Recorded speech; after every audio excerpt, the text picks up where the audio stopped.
Hachette Audio presents Tock, written by James Patterson and Michael Ledwidge, read by Bobby Cannavale and Scott Sowers.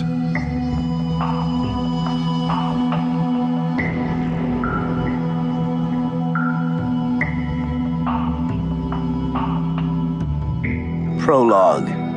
Sexy Beast.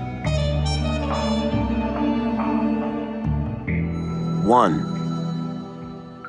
Like the luxury co-ops and five-star French eateries located in Manhattan's Silk Stocking District, Benchley East Side parking was outrageously exclusive.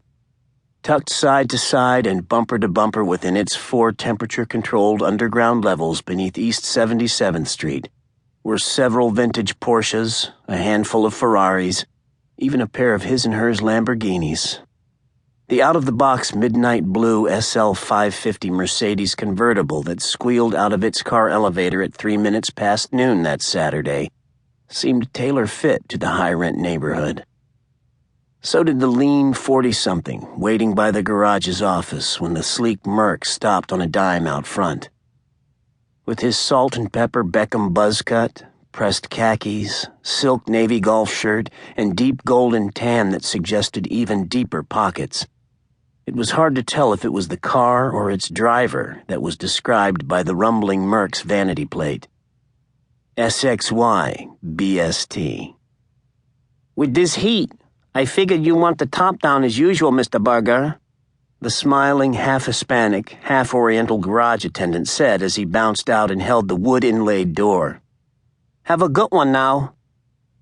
"Thanks, Tony," Burger said, deftly slipping the man a 5 as he slid behind the luxury sport car's iconic 3-pronged steering wheel. "I'll give it a shot."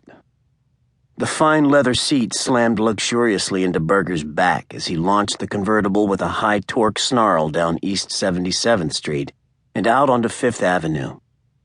The crisp, almost sweet scent of Central Park's pin oaks and dogwoods fused harmoniously with the scent of the hand-stitched leather. At 59th Street, the park's treetops gave way to the ornate fairy tale facade of the Plaza Hotel. Moments later, along both sides of the upscale boulevard, glittering signs began to flick past like a Vanity Fair magazine come to life. Tiffany's, Chanel, Zegna, Pucci, Fendi, Louis Vuitton. Outside of the stores, swarms of summer Saturday tourists took pictures and stood gaping as if they were having trouble believing they were standing in the very center of the capital of the world. But the world's most expensive avenue might as well have been a dirt road through a shit-kicker's cornfield as far as Burger was concerned. Behind the mirror lenses of his Parasol aviators, he kept his gray eyes locked level and forward, his mind blank. It was his one true talent. In his life, every victory had come down to singleness of purpose, his ability to focus, to leave out everything but the matter at hand. Even so, he felt his pulse skitter when he finally arrived at his destination, the New York Public Library's main branch on the west side of 42nd Street and 5th Avenue. In fact, as he slowed, he felt his adrenaline surge, and his heart began to beat almost painfully in time with the car's clicker. But even Olivier had stage fright, he reminded himself as he carefully turned onto East 43rd Street. Jack Dempsey, Elvis Presley, all men felt fear. The distinction of great and worthy men like himself was the ability to manage it, to act despite it breathing down their neck. By the time he tucked the Merc into a parking spot in front of a Carvel ice cream truck half a block farther east, he felt somewhat better.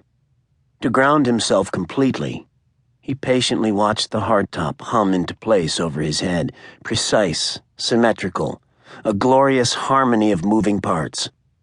By the time it locked itself down, his fear was still there, but he knew he could man it now.